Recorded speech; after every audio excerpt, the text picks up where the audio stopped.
The phone call arrived on a Wednesday afternoon in late December. I was in my study in Lakewood, Wisconsin, sorting through old research papers when I heard David's voice, smooth and practiced, the tone he reserved for difficult conversations. "Mother, about the holiday gathering this year. It's evolved into more of a corporate mixer, high-level connections. You might find it rather tedious, honestly." I stood there, receiver pressed against my ear, looking at the wall calendar marking December 18th. 7 days until their celebration.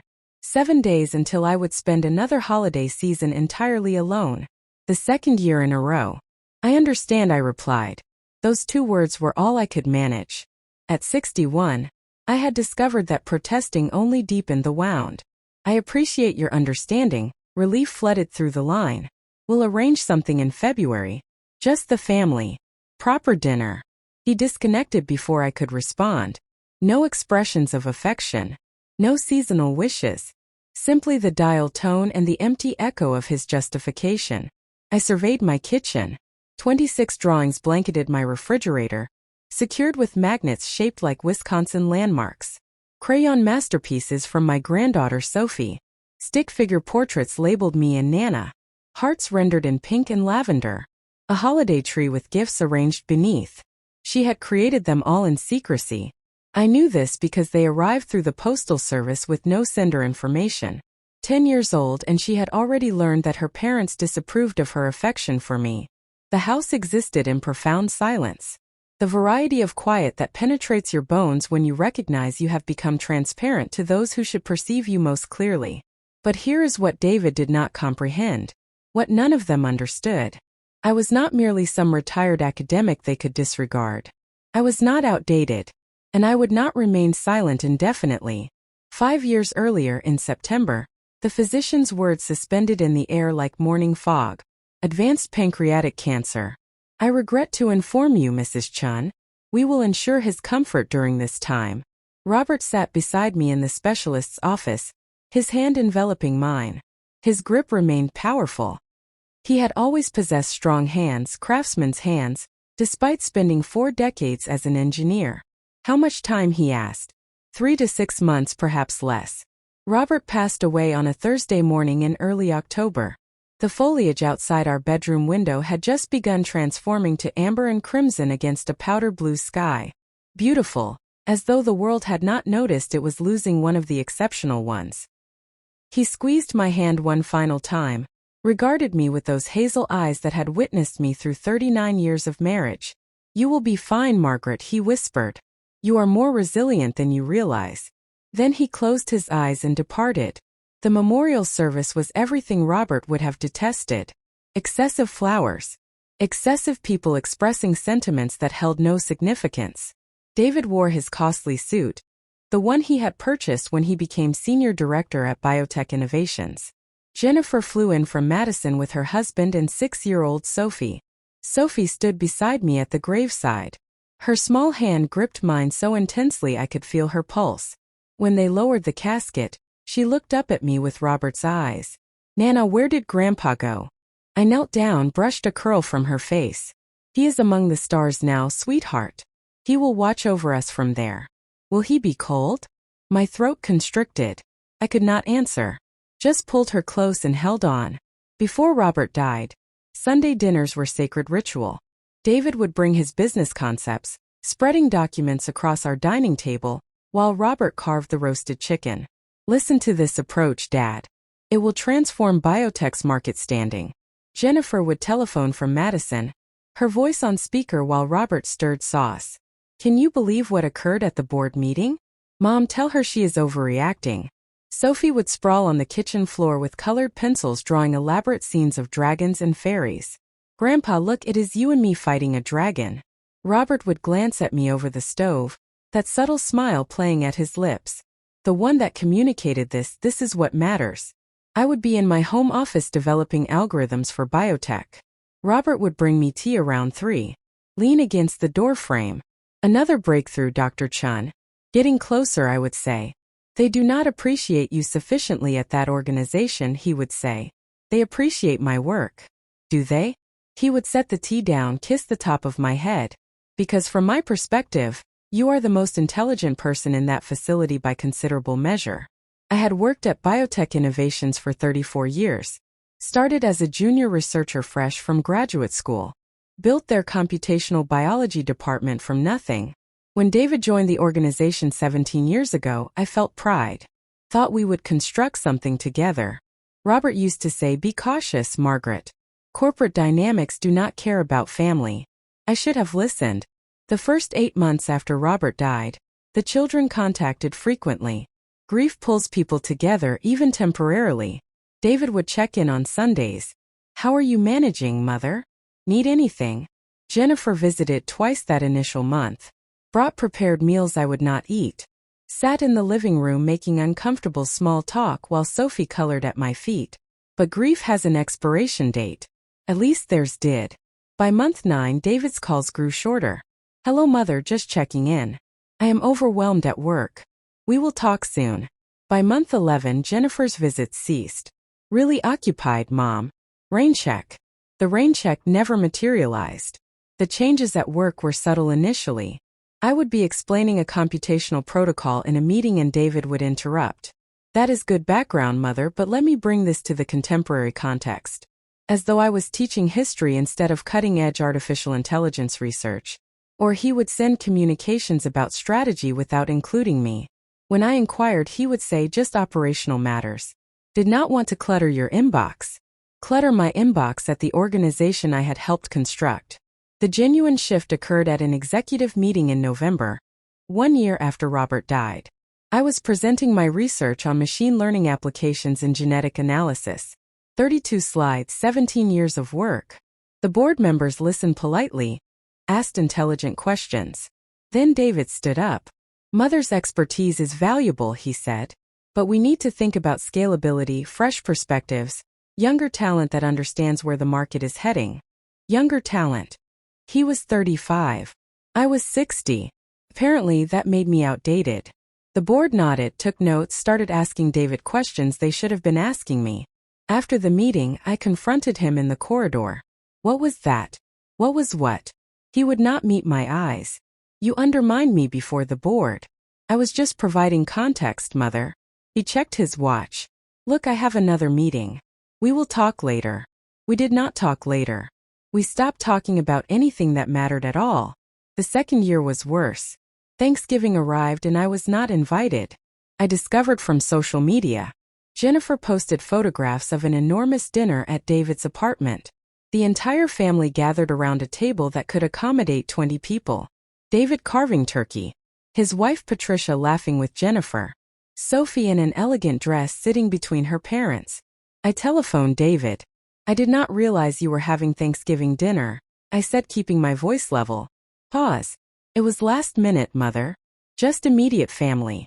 "I am immediate family. You know what I mean." It was small, intimate. The photograph showed 20 people minimum. "Maybe next year," he said. Jennifer's birthday was in April. I sent a card, telephoned to wish her happy birthday. Got voicemail. Saw the celebration photos on social media 3 days later. David and his family were there. Jennifer's husband's parents were there. I was not. When I asked Jennifer about it, she texted back, "Sorry, Mom. Last minute thing. You know how it is." I did not know how it was. I did not understand how I had become someone they forgot to invite. The worst part was Sophie. She had turned 7 the month after Robert died. Now she was 8, then 9. Growing up in photographs I saw on social media. Birthday celebrations I was not invited to. School performances I did not know about until after they had occurred. I asked David once, "Can I take Sophie for the afternoon? Maybe we could go to the museum. She is occupied with activities, Mom. Soccer, violin, tutoring. Her schedule is packed. I am her grandmother." "I know. We will figure something out." We never did. But Sophie found a way. The first drawing arrived in my mailbox on a Monday in August. No return address. Just my name and address in careful crooked handwriting. Inside was a crayon portrait. 2 stick figures holding hands. Labels Nana and me. A sun in the corner with a smiley face. I taped it to my refrigerator and cried for the first time since Robert's memorial. More drawings came, one every week or 2, sometimes more. Sophie never wrote notes, but she did not have to. The pictures communicated everything. Me and Nana at the museum. Me and Nana making cookies. Me and Nana with hearts all around us. 10 years old, and she was already learning to love in secret. Already learning that caring about me was something she had to hide. By the second holiday season without Robert, I had 26 drawings covering my refrigerator. 26 reminders that I had not been completely erased. Not yet. That holiday season I hosted dinner. Just me cooking Robert's roasted chicken recipe in a too-quiet house. I overcooked the chicken, forgot the cranberry relish, served store-purchased rolls that tasted like cardboard. But David telephoned around 7, put Sophie on video call. Happy holidays, Nana. Her face filled the screen, gap-toothed smile. New haircut. Happy holidays, sweetheart. I miss you. I miss you too. I made you a picture. David's hand reached into frame, took the phone. Okay, sweetie. Time for bed. Say goodnight to Nana. But I wanted to show her. Sophie, bed now. The screen went black. I sat alone in my kitchen, staring at the overcooked chicken, the empty chairs, the holiday lights I had strung up for no one. That is when I realized I was not just being forgotten. I was being erased slowly, methodically, one missed invitation at a time, and I had no idea how to stop it. The breakthrough came at 3 in the morning. I had been working on the algorithm for months, years really, if you counted all the foundational research. But that night, everything clicked into place. My home office was illuminated only by my computer screen, and the desk lamp Robert had given me 22 years ago. Tea had gone cold hours before. My back ached from sitting too long, but I could not stop. I was so close. The algorithm was designed to analyze genetic sequences using artificial intelligence. Not just to read data, but to predict diseases before symptoms appeared. To catch the conditions that killed people before anyone knew what to look for. Things like pancreatic cancer, the kind that took Robert before we even knew he was sick.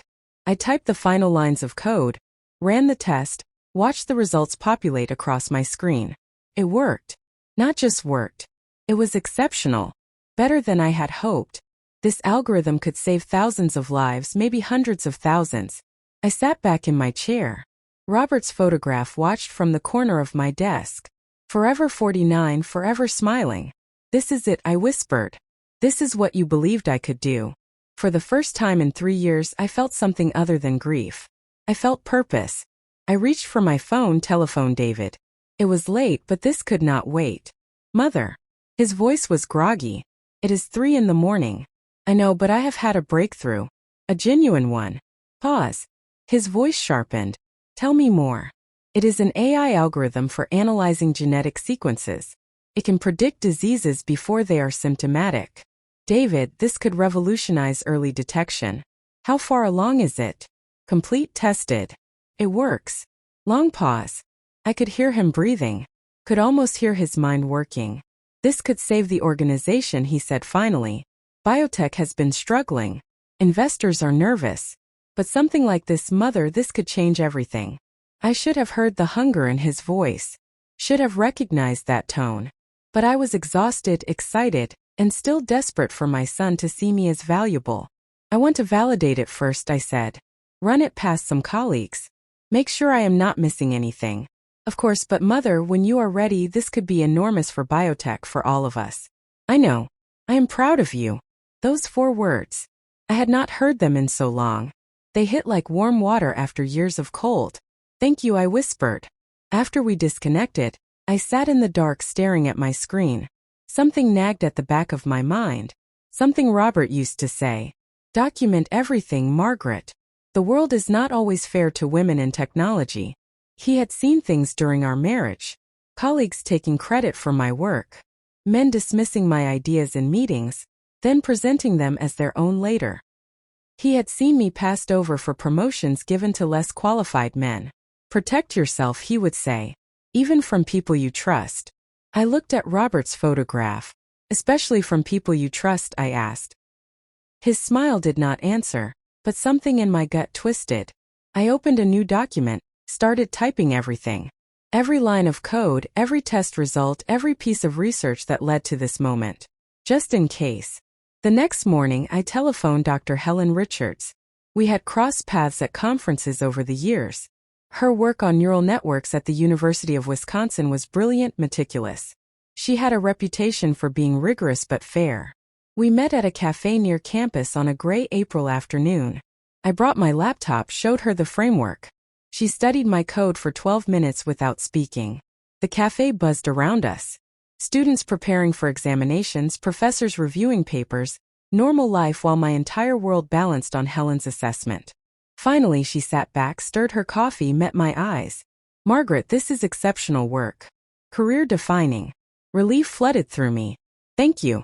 I wanted outside validation before bringing it forward. But I need you to hear something. Her voice went serious.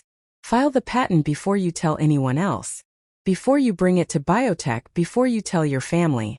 I blinked. My family? Especially your family. She leaned forward. I have seen this before. Brilliant work claimed by people who contributed nothing. Intellectual property disputes destroy relationships faster than infidelity. David is my son. He would not. I am not saying he would. I am saying protect yourself regardless. She pulled out her phone, scrolled through contacts. I know an intellectual property attorney in Madison. Specializes in technology patents. Telephone him today. That seems extreme. Helen's expression softened. I had a colleague once. Brilliant researcher. She shared her work with her research partner. They had worked together for 16 years, trusted each other completely. She paused, sipped her coffee. He filed the patent in his name, claimed sole authorship. By the time she discovered it, it was too late. He got the recognition, the funding, the tenure. She got nothing. That is terrible. It is reality. Helen wrote a name and number on a napkin. Michael Harrison. Tell him I sent you. File first, share later. In that order. I took the napkin, folded it carefully, put it in my purse. People change when money is involved, Helen said. Or maybe they just show you who they have been all along. Michael Harrison's office was downtown Madison. All glass and steel. A young receptionist with a professional smile led me to a conference room with a view of the Capitol building. Michael was maybe 47. Sharp suit, sharper eyes. He shook my hand firmly. Dr. Richards spoke highly of you, he said. Show me what you have got. I walked him through the algorithm, the research, the testing. He took notes, asked questions that showed he understood not just the legal implications, but the technical complexity. After an hour, he closed his notepad. This is solid work, Dr. Chun. Exceptional, actually. We will file a comprehensive patent application. Every line of code documented and timestamped. If anyone tries to claim they developed something similar, we will have a paper trail even the best attorneys cannot break. How long does it take? Filing is immediate. Full approval can take 18 months or more, but what matters is the filing date. That establishes priority. I nodded slowly. I feel strange doing this without telling my son. He works at biotech. This technology would benefit the organization. And it will, after you own it legally. Michael leaned back.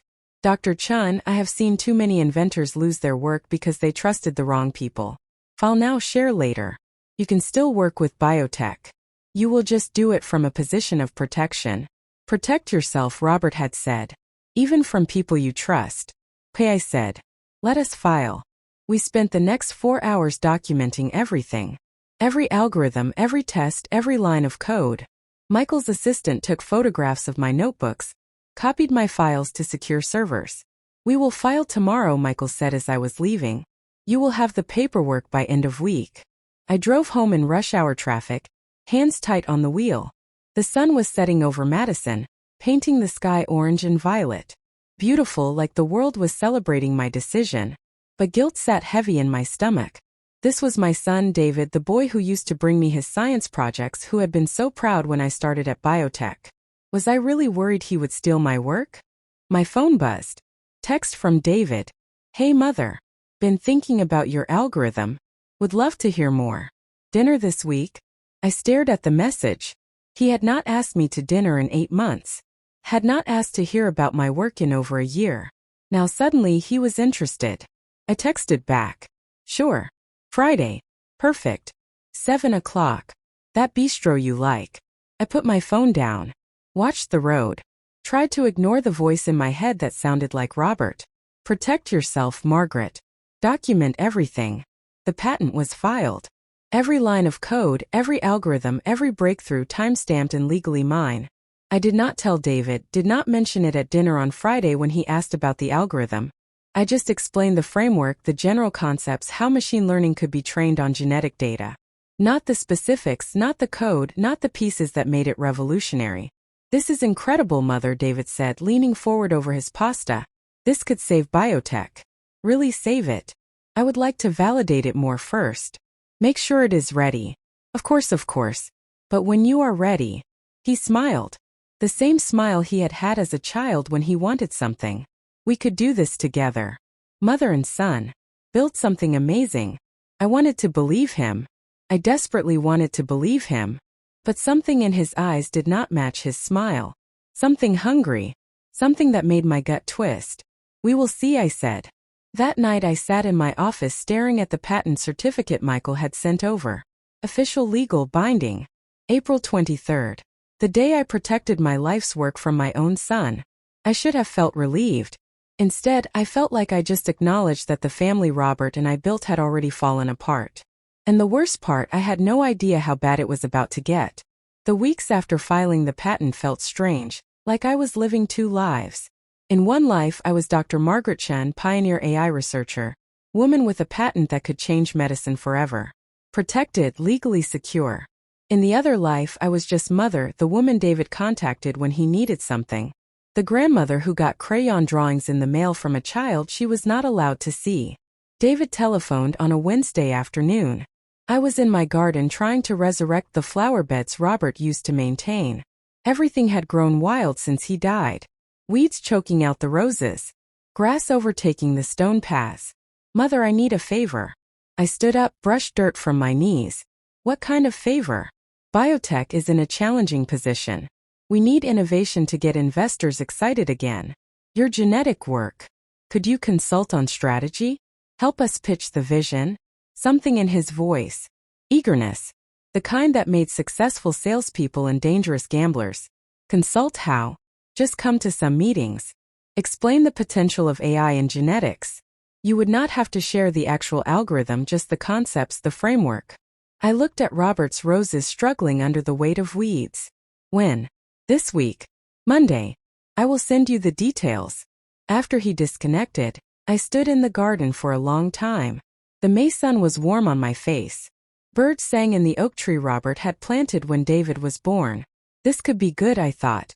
This could be us rebuilding. Or it could be something else entirely. I telephoned Michael Harrison. I am considering consulting for biotech, I said. Will that affect my patent? As long as you do not disclose the proprietary code or algorithm, you are fine. Keep it conceptual. And Dr. Chen? Yes. Document everything. Every meeting, every conversation, every email. You think that is necessary? I think it is smart. Biotech Innovations headquarters sat on the outskirts of Green Bay, Wisconsin. Glass and steel trying to look innovative. I had helped design the research wing. My name was on a plaque by the entrance. Dr. Margaret Chen, founding researcher, Computational Biology Division. David met me in the lobby. Professional handshake, the kind he gave vendors. Thanks for coming, Mother. This means a lot. He led me to a conference room. 6 people sat around the table. I recognized 3 from the board. The others were younger, sharper. Consultants, probably the kind brought in to fix struggling companies. Everyone, this is Dr. Margaret Chen, David said. She has been with biotech since the beginning. 34 years of computational biology research. And she is my mother, which makes this even more special. The others smiled politely. One woman, maybe 32, looked at me with barely concealed pity, like I was someone's grandmother playing scientist. Dr. Chen has been working on AI applications for genetic analysis, David continued. Revolutionary work. I asked her to share some insights on where the field is heading. He gestured to the screen. My turn. I spent 45 minutes outlining the potential. How machine learning could be trained to recognize patterns humans missed. How early detection could save lives.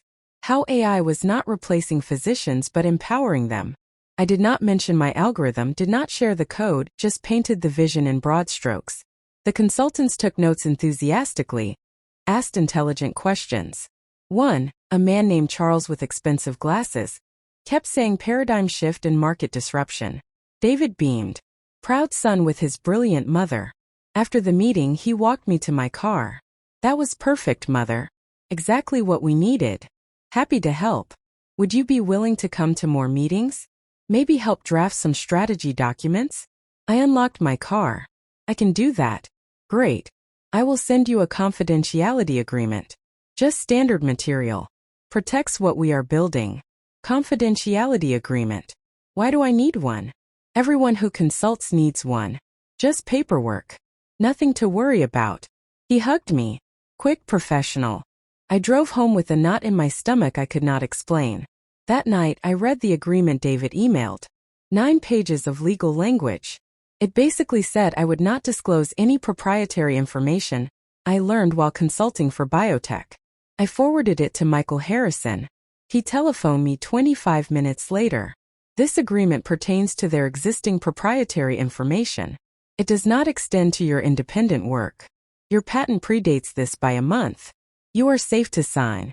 You are certain? Positive. But Margaret, keep your work separate. Do not mention your algorithm. Do not let them see your code. Consult on strategy only. I understand. Do you? His voice went serious. Because the best time to steal intellectual property is when the person does not realize they are giving it away. I signed the agreement because I wanted to trust David. Because I wanted to believe we were building something together. Because even after everything, he was still my son. June through September, the collaboration felt good, almost like old times. David telephoned regularly, not just about work. About life. About Sophie. She got the lead in her school musical. She started taking art classes. She is really talented, mother. You should see her drawings. I do see them, I thought. Every week in my mailbox. But I just said I would love to visit sometime. Maybe take her to lunch. Yeah, definitely. Once things calm down at work, we will set something up.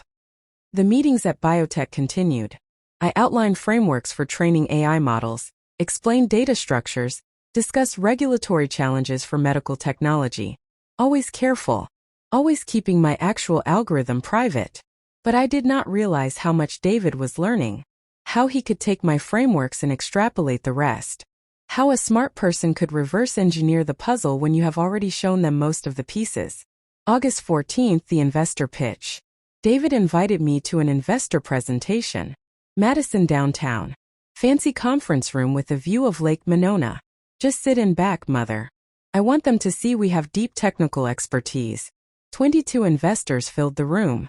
Leather chairs, mahogany table, men in expensive suits. A few women also expensively dressed. This was serious money. David stood at the front, polished, confident. He had always been good at presentations. Biotech Innovations is pioneering the integration of artificial intelligence into our genetic analysis platforms, he said. Clicking through slides I had never seen. My slides. My frameworks. My concepts presented as biotech's innovation. We are positioned to revolutionize early disease detection. Our AI can predict conditions before they are symptomatic. Cancer, heart disease, neurological disorders. We catch them when they are treatable. One investor, an older woman with silver hair, glanced back at me. And you are? David answered before I could. That is my mother, Dr. Margaret Chen. She founded biotech's research division. She has been helping with some of the technical groundwork. Helping with groundwork. Like I was his assistant. The presentation continued. 45 minutes of David explaining my vision, my research, my breakthroughs. Every word polished, every slide professional. Not one mentioned that the work was mine. When it ended, the investors applauded, asked questions about timelines, regulatory approval, market potential. David answered smoothly, mentioned our team and our research and our vision. I sat in the back row, hands folded in my lap, feeling something cold settle into my chest. After the meeting, investors mingled. Networking. Business cards exchanged. David worked the room like a politician. One man approached me. 50s, intelligent eyes, designer suit. Dr. Chan, I am Richard Porter. I have a background in bioengineering. That presentation was fascinating. Thank you. Your son is very talented. Yes, but I recognize foundational machine learning architecture when I see it. That is 20 years of research, not 3 years of development. I looked at him. He looked back. Understanding passed between us. You might want to check your patent filings, he said quietly. Then he walked away. David drove me home. Excited, energized. That went great, did it not? Richard Porter's firm is enormous. If we get their investment, we are set. David. Yeah. Those slides. That was my research. What? He glanced at me back to the road. Mother, that was biotech's research. We have been working on this for months. You consulted, sure. But the organization developed the framework. I developed the framework 3 years ago before you even knew AI existed. You are being dramatic. I am being accurate. His jaw tightened. We are doing this together, Mother. I am not trying to cut you out, but biotech needs investment. If investors think we are a mother-son science project, they will never take us seriously. So you erase me. I am not erasing you. I am positioning the organization for success. He pulled into my driveway, put the car in park. Look, I know you feel overlooked, but you have to trust me. This is for all of us. The organization succeeds, we all succeed. Unless the organization succeeds with my work and I get nothing. He stared at me. Is that what you think I am doing? Stealing from you. I do not know what you are doing, David. I am trying to save the organization Dad helped you build. I am trying to make something you can be proud of. His voice rose. But if you do not trust me, if you think I am some kind of fraud, then maybe you should not consult for us anymore. The cold in my chest spread. Maybe I should not. I got out of the car, walked to my front door, did not look back. David drove away fast, angry. I went inside, closed the door, and stood in my empty house. Then I went to my office, pulled up the file where I documented everything, added today's date, described the presentation, the slides, David's words. Helping with technical groundwork. I thought about what Richard Porter had said. Check your patent filings. My patent was filed April 23rd. Safe, protected. But what if David filed his own patent claiming the work as biotech's? Would it matter that mine came first? I telephoned Michael Harrison. Left a voicemail. Michael, it is Margaret Chen. I need to talk to you about protecting my patent. Soon. Then I sat in Robert's chair in the dark and wondered how everything had gone so wrong so fast. Michael Harrison telephoned me back the next morning. Margaret, I looked into similar patent filings. There is nothing matching your work. Yet. The key word is yet. If David tries to file, he will be blocked. Your patent has priority. But he paused. I want you to do something. What? Start recording your meetings with him. Wisconsin is a one-party consent state. You do not need his permission to record conversations you are part of. That feels wrong. So does someone stealing your life's work? His voice was firm. Documentation is not paranoia, Margaret. It is protection. I thought about Robert, how he had always said the same thing. Okay, I said. I will do it. I did not hear from David for 3 weeks after our argument. No calls, no texts, nothing. Then on a Monday in late September my phone rang. Mother. His voice was careful, controlled. I think we need to talk. Clear the air. Think so too. How about Saturday? Come over for lunch. Patricia is making her lasagna. Sophie keeps asking about you. Sophie. My heart clenched. What time? 1 o'clock. And Mother, let us not fight. Let us just be family. Saturday, September 24th. David's condominium overlooked downtown Green Bay. Floor-to-ceiling windows. Modern furniture that looked expensive and uncomfortable. Art on the walls that probably cost more than my mortgage. Patricia answered the door. Blonde, polished, the kind of woman who made athletic wear look formal. Margaret, so good to see you. Air kissed near my cheek. Come in, come in. The apartment smelled like tomato sauce and garlic. Somewhere I heard Sophie laughing. Then she appeared, running down the hallway in a lavender dress, hair in braids. Nana! She launched herself at me. I caught her, held her tight. She smelled like strawberry shampoo and sunshine. I missed you, sweetheart. I missed you too. I have so much to show you. I learned Für Elise on the violin and I got an A+ on my science project and I made you something. Sophie. Patricia's voice sharp. Let Nana breathe. Go wash your hands for lunch. Sophie's smile faltered but she nodded, squeezed my hand once more and ran off. Lunch was tense despite the lasagna. David talked about work, safe topics, investor meetings, market projections. Patricia discussed Sophie's school, her violin lessons, the new gymnastics coach. Nobody mentioned the investor presentation. Nobody mentioned my research.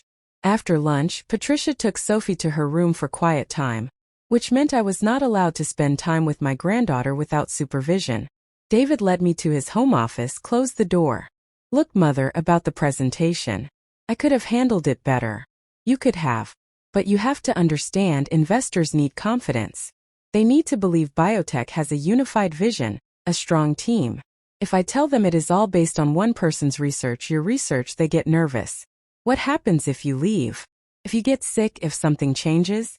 So you pretend the work is yours? Not mine. Ours. The organization's. He leaned against his desk. Mother, I am not trying to hurt you. I am trying to build something. Something Dad would be proud of. Do not use your father. He would want this. He would want the organization to succeed.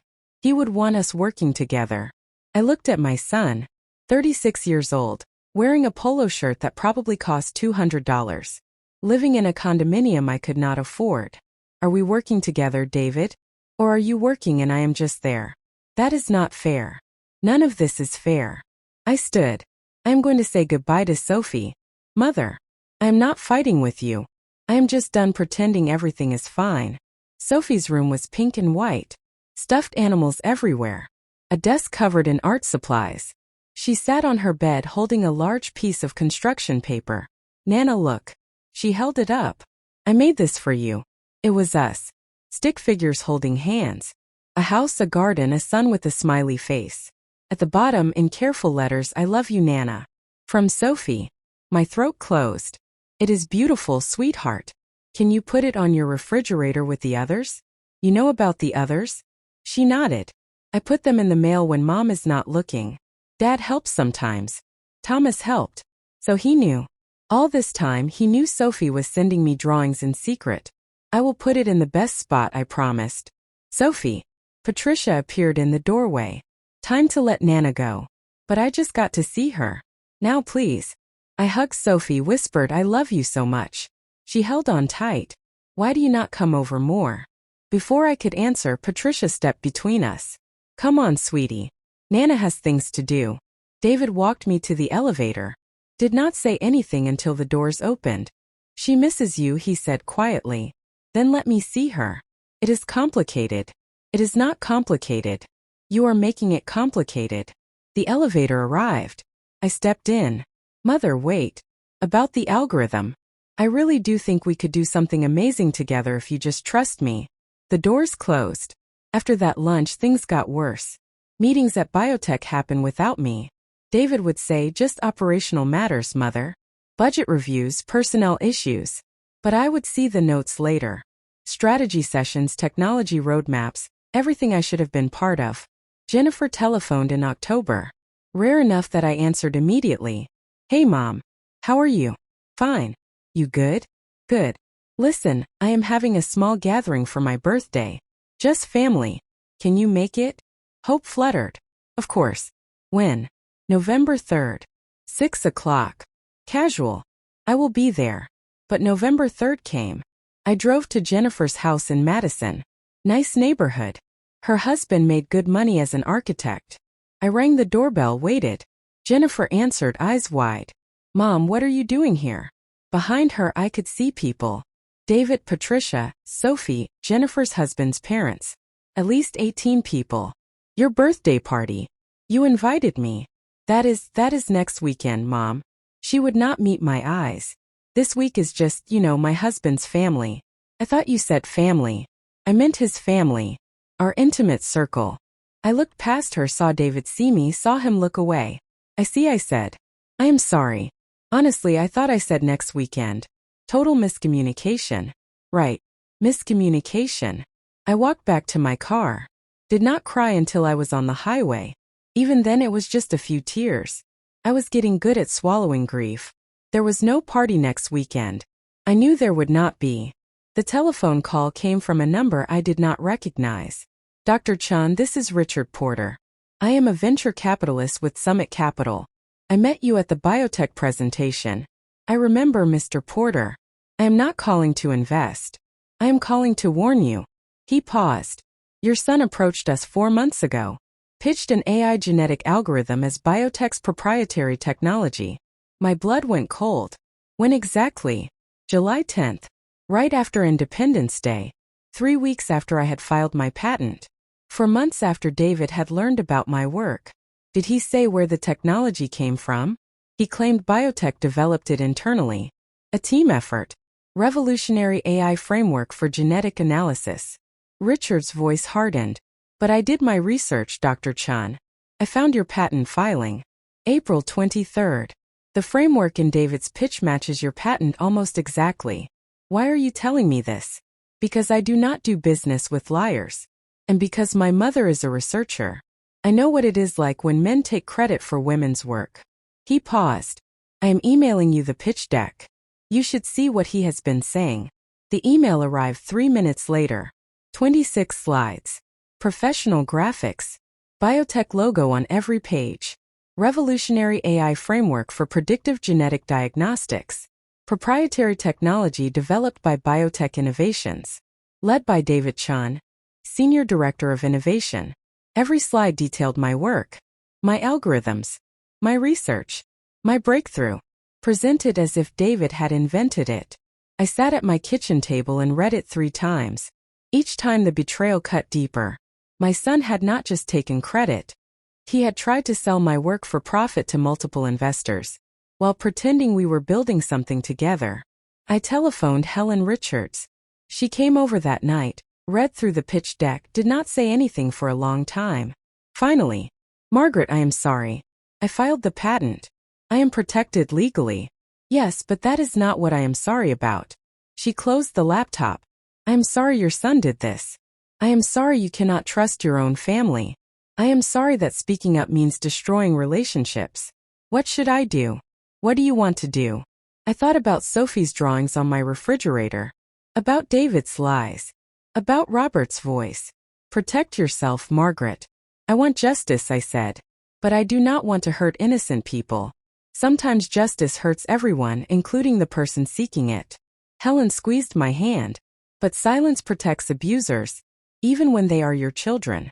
I met with 2 of my former colleagues, Susan Park and Daniel Wright. Both had left biotech years ago, frustrated by corporate politics. We met at a coffee shop in Stevens Point, small town far from Green Bay. Less chance of running into anyone from biotech. I want to start a new organization, I told them. Gen AI Diagnostics built on my patent. Clean slate, no politics. Susan leaned forward.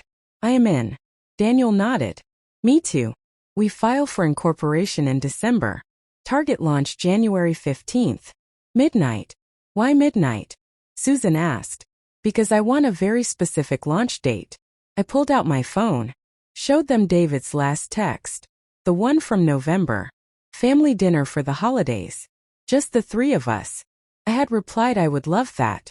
He never followed up. Never set a date. Just another empty promise. I am launching at midnight on the winter holidays, I said.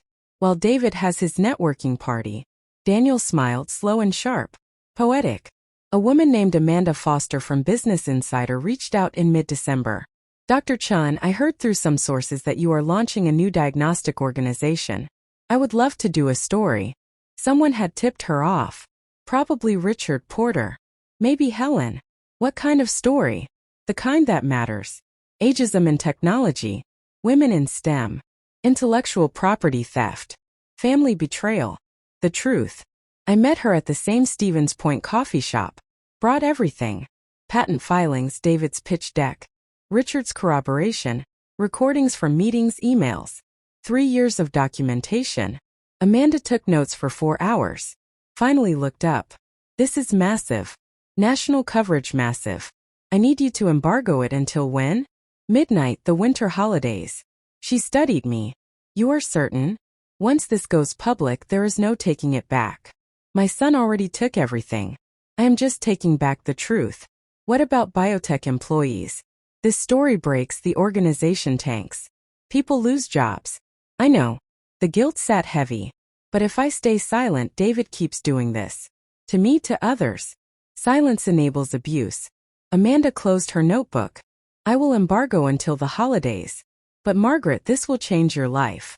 It already changed. I am just deciding how. The text came December 15th. From Jennifer. Holidays are immediate family only this year. Hope you understand. I stared at my phone, read it 6 times. Typed back, I am immediate family. 3 dots appeared, disappeared, appeared again. You know what I mean. Maybe next year. Maybe next year. Like I was someone they would get around to eventually. After the important people. I looked at the calendar. 10 days until the holidays. Last year I had hosted. Overcooked the chicken. Forgot the cranberry relish, served store-purchased rolls. But Sophie had loved it. Made me a construction paper snowflake covered in glitter. This year I was not invited. I walked to my refrigerator. Looked at Sophie's 26 drawings. 26 reminders that I had not been completely erased. Not yet. But they were trying. December 23rd. 2 days before Amanda's article would publish. 2 days until Gen AI Diagnostics Incorporation would go live. 2 days until I destroyed my relationship with my children permanently. I almost stopped. Almost telephoned Amanda and said, "Do not publish." But then David posted on social media. A photograph. Him, Jennifer, Patricia, and Sophie at some fancy holiday party. Everyone in formal wear. Champagne glasses, string lights. Caption, grateful to celebrate with the people who make it all worthwhile. Sophie wore a red velvet dress. She looked older, taller. I had not seen her in person since September. For months. A third of a year. I studied the photograph, zoomed in on Sophie's face. She was not smiling. Not really. Her eyes looked sad. Or maybe I was just seeing what I wanted to see. David telephoned. I almost did not answer. But I did. Hey mother. Quick thing. What is it? The holiday gathering is a client event this year. Major investors. We need everyone polished and professional. You would probably be more comfortable at home. I know. You already made that clear. Silence. It is not personal, mother.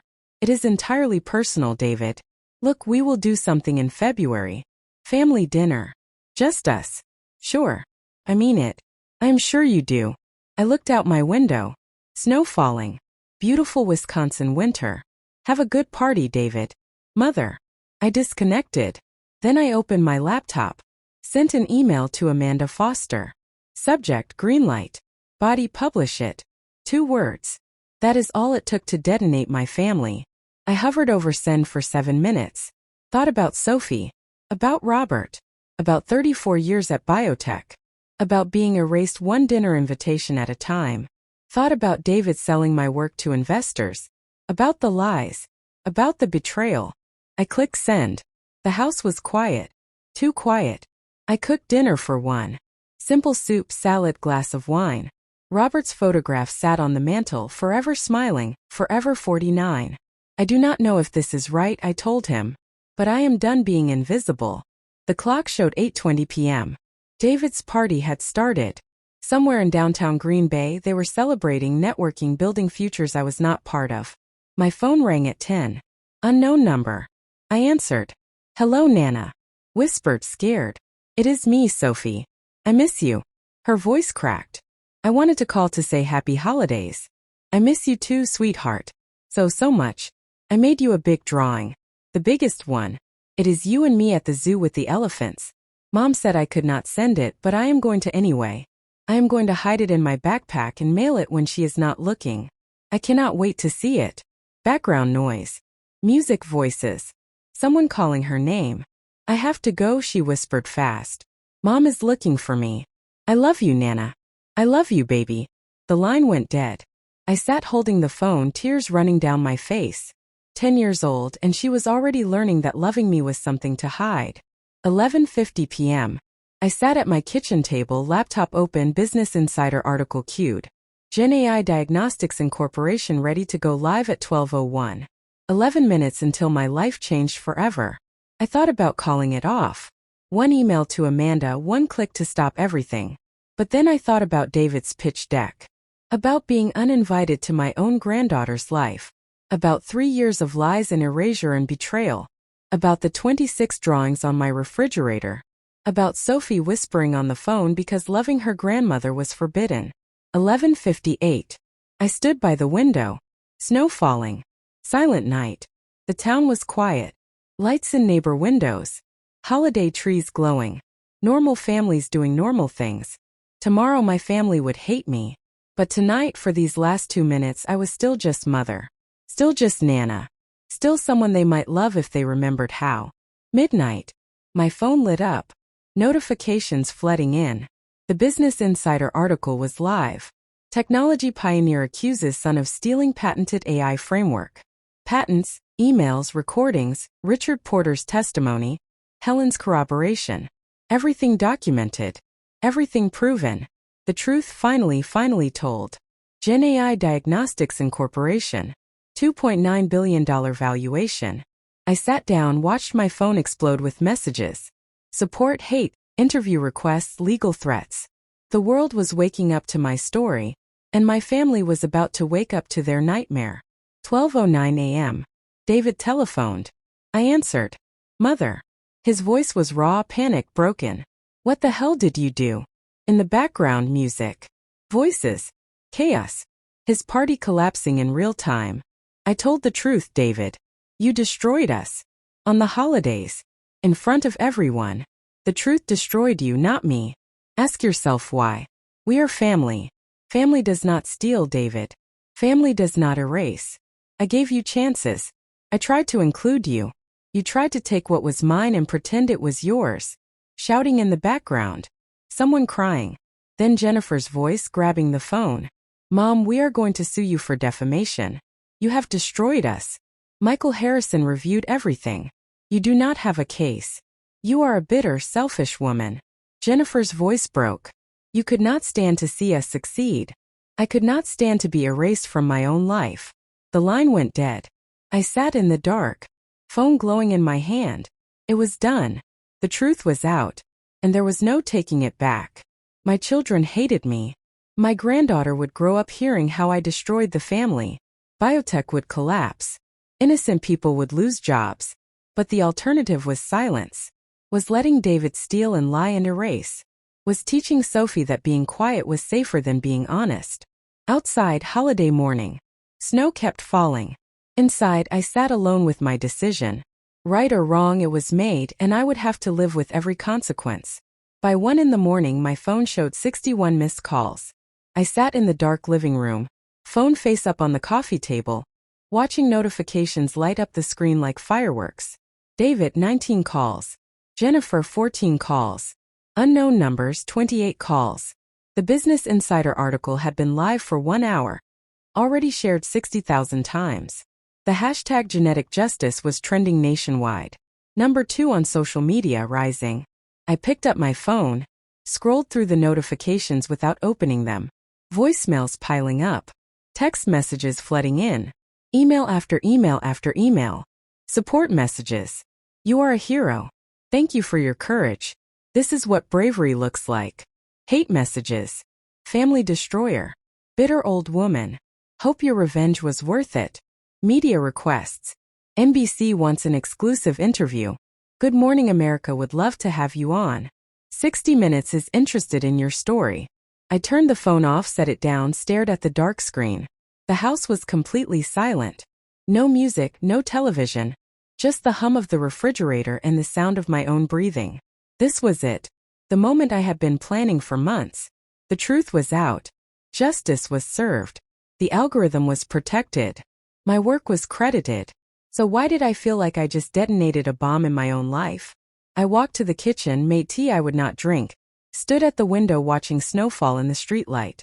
Beautiful, peaceful, like the world had not just watched me destroy my family on the holidays. Robert's photograph sat on the mantel in the living room. I could see it from here. Forever smiling, forever 49, forever believing I was more resilient than I thought.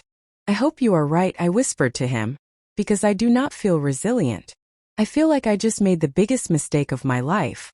The tea went cold in my hands. I did not sleep that night.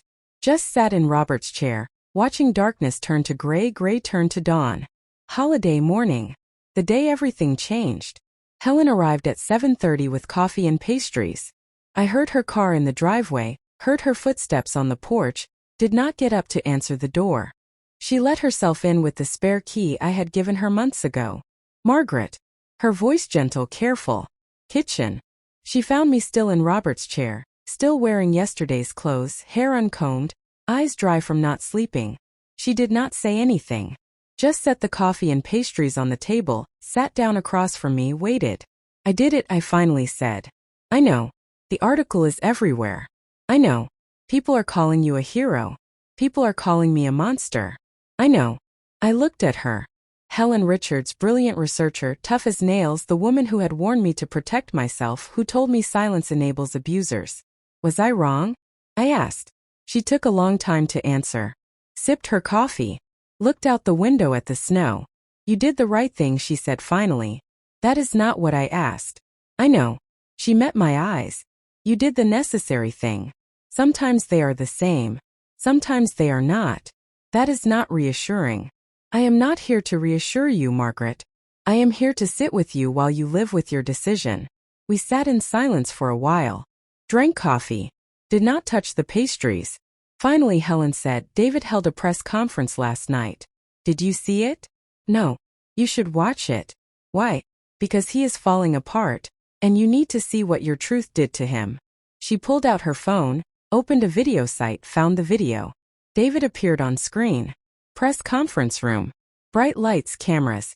His face looked haggard, eyes red and swollen, tie crooked, hair uncombed. I had never seen him look so undone. A reporter's voice. Mr. Chun, Dr. Chun filed her patent in April. You approached investors in July. Can you explain the discrepancy? David's mouth opened, closed, opened again. The research was collaborative. Family development. Shared intellectual property between mother and son. Did you have Dr. Chin's permission to pitch her patented technology? We were working together on, that is not what I asked, Mr. Chun. Did you have explicit permission? David froze. Looked at someone off camera. Then back at the reporters. He stopped, started again. I believed we had an understanding. A legal understanding? A written agreement? It is more complicated than. Mr. Chun, did you knowingly misrepresent your mother's patented work as Biotech Innovations' proprietary technology? Yes or no? The silence stretched. 6 seconds. 12 seconds. 17. Then David stood up. No further questions. He walked off stage. The camera followed him. Caught him pushing through a side door. Someone, Patricia probably, reaching for him. The video ended. I sat staring at Helen's phone. That clip has 6 million views, Helen said quietly. And it has been less than 14 hours. He looked destroyed. Yes. Good, I said. Then immediately felt sick. I do not mean good. I do not know what I mean. Helen took her phone back. You can feel two things at once, Margaret. Relief that the truth is out, and grief that telling it hurt people you love. 280 people work at biotech. Good people. People with families. I know. When this hits the market Monday morning, when investors pull out, when the stock crashes. I could not finish the sentence. That is not your fault. Is it not? I pulled the trigger. David loaded the weapon. He aimed it. He just did not expect it to fire back at him. Helen leaned forward. Margaret, listen to me. You did not destroy biotech. David did when he stole your work. You just documented it. If the organization cannot survive truth, then it deserves to fail. Tell that to the laboratory technicians losing their jobs. Tell that to the receptionist with 3 children. Tell that to everyone who had nothing to do with David's lies. Helen did not have an answer for that. Because there was not one. The email came from someone named Marcus Thompson at Biotech Innovations. Subject, please read. I almost did not open it. Another journalist, probably. Another interview request. But something about the subject line. Simple, desperate. I clicked. Dr. Chun, you do not know me. My name is Marcus Thompson. No relation to your family. I am a researcher in biotech's computational biology division. I have worked here for 7 years. I am 30 years old. My wife Sarah is 8 months pregnant with our second child. Our son Ethan just turned 4. I am not writing to blame you. I know what your son did was wrong. I know you had every right to protect your work. I understand why you went public. But I need you to know something. This morning, I came into work at 6 a.m. found an email from Human Resources. Half our laboratory is being laid off. Effective immediately. Budget cuts. Investor confidence collapsed. The organization is hemorrhaging money. I still have my job for now, but I am terrified. We have a mortgage, $2,600 a month. Medical bills from Sarah's last pregnancy, $9,000 we are still paying off. Ethan starts preschool next fall, $700 a month. The new baby will need childcare, another $1,000 a month. Sarah cannot work right now. Physician's orders. High-risk pregnancy. She is on bed rest. If I lose this job, we lose everything. I know this is not your fault. I know you did not ask for any of this. I know David Chun brought this on himself. But I need you to know that real people are suffering. Good people. People who just came to work every day, did their jobs, trusted that the organization would be there. My colleague Amy, she is a single mother with 2 children. Gone. Tyler, his father has cancer. He was helping pay for treatment. Gone. Maria, she just bought a house 7 months ago. Gone. 14 people from my laboratory. 14 families gone by lunchtime today. I am not asking for anything. I do not even know what I would ask for. I just needed to tell someone. Needed someone to know that the collateral damage from this truth is real. We are not numbers. We are not statistics. We are people. I hope your algorithm saves lives. I really do. I hope all of this meant something. But right now it just feels like everything is falling apart. Marcus Thompson, Senior Researcher, Computational Biology Division, Biotech Innovations. I read the email 9 times. Each time the words cut deeper. Real people are suffering. We are not numbers. Everything is falling apart. I stood up, paced the kitchen, sat back down, read it again. Helen had left an hour ago. The house was empty. Just me and Marcus Thompson's words. 30 years old.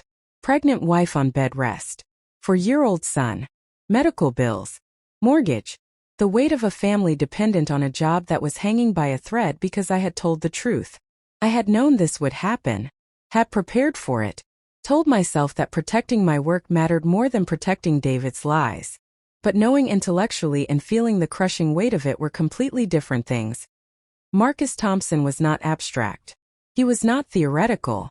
He was real, and his suffering was real, and it was happening because of choices I had made. My hand shook as I typed my response. Marcus, thank you for your honesty and for your courage in writing to me. You are right. This is not your fault. And you are right that it is not entirely mine either. But I understand why it feels that way. I understand that distinguishing between who loaded the weapon and who fired it does not help when you are the one caught in the crossfire. I cannot undo what has happened. I cannot bring back the jobs that were lost today. I cannot erase the fear you are feeling right now. But I can try to help where I can. GenAI Diagnostics is hiring. We are building a computational biology research division, and we need experienced researchers. I am attaching the contact information for Susan Park. She is heading the division. Tell her I sent you. That does not guarantee anything, but it is a start. If that does not work out, I will personally write you a recommendation letter for anywhere, anytime, no questions asked. I wish I could tell you that everything will be fine, that the pain will be worth it, that justice always feels good. But I cannot, because right now I am sitting in my kitchen at 8 a.m. on December 26th, reading your email and feeling the weight of every decision I made. Sorry does not pay your mortgage. It does not feed your family. It does not erase fear. But I am sorry. Truly deeply sorry that you and your colleagues are paying the price for something you had no control over. Thank you for reminding me that truth has casualties. I needed that reminder. Margaret Chen. I hit send before I could second-guess myself. Stared at the screen for a long time after the email disappeared. Then I put my head down on the kitchen table and cried. David held another press conference 2 days later. I did not want to watch, but I could not stop myself. The video was already trending. #1 on multiple platforms. 9 million views and climbing. David looked even worse than before. Same clothes. Had not showered. Eyes hollow. I have a short statement, he said. His voice was hoarse. Then I am not taking questions. The room went silent. Yesterday, Business Insider published an article about me. About my mother, Dr. Margaret Chen. About intellectual property theft. He paused, took a breath. Everything in that article is true. Gasps from the press pool. In April 3 years ago, my mother completed a revolutionary AI algorithm for genetic analysis. She filed a patent, protected her work legally. She told me about her breakthrough, asked for my advice on next steps. Another pause. I saw an opportunity, not to collaborate, to take. I convinced her to consult for biotech, to share her frameworks and concepts. She trusted me. She thought we were building something together. His voice cracked. But I was building something for myself. I took her frameworks, reverse-engineered her approach, created pitch decks presenting her work as biotech's proprietary technology. I approached investors, told them we had revolutionary AI capability. Never mentioned that it was my mother's work. Never mentioned that she owned the patent. Someone in the audience said, "My God." When she confronted me, I threatened legal action. Told her that everything she worked on while consulting belonged to biotech.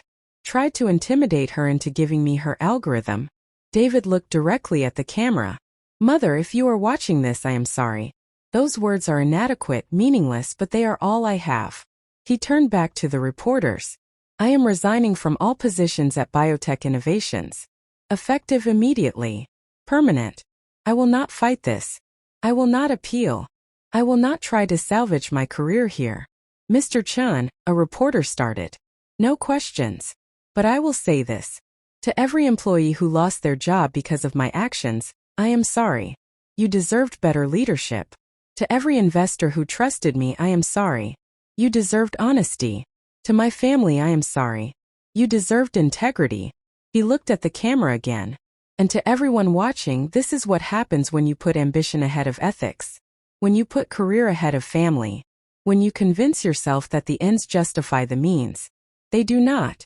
I destroyed my mother's trust, my organization's reputation, my own career. And for what? To pretend I was smarter than I am. To steal credit for work I did not do." His voice broke completely. "To everyone I hurt, I am sorry. To my mother especially. I understand if you never forgive me. I would not forgive me either." He walked off stage. The video ended. I sat staring at my laptop screen for 25 minutes.